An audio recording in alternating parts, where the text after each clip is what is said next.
இப்போ உனக்கு என்ன தெரியணும்? தமிழ்நாட்டோட மொத்த ஜனத்தொகை 6 கோடியே 21 லட்சம். அதுல ஆண்கள் 3 கோடியே 13 லட்சம், பெண்கள் 3 கோடியே 9 லட்சம். இதுல ஓட்டுரிமை இருக்கிறவங்க 4 கோடியே 79 லட்சம், ஓட்டுரிமை இல்லாதவங்க 1 கோடியே 42 லட்சம்.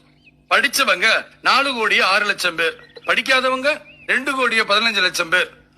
வறுமைக்கோட்டு கீழே 86 லட்சம் பேர் இருக்காங்க. விவசாய நிலம் 1 கோடியே 10 லட்சம் ஏக்கர், தரிசு நிலம் 50 லட்சம் ஏக்கர்.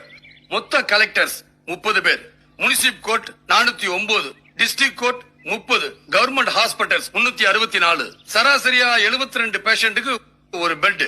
மொத்த போலீஸ் ஸ்டேஷன் 1276, போலீஸ் எண்ணிக்கை 82,840, மொத்த ஜெயில் 133, ரயில்வே ஸ்டேஷன் 626. உலக வங்கியில தமிழ்நாட்டோட கடன் 4000 கோடி. ஒரு நாளைக்கு ஒரு கொலை, ஒரு கற்பழிப்பு, 72 திருட்டு கேஸ். ஒரு மணி நேரத்துக்கு 127 பேர் பிறக்கிறாங்க, 44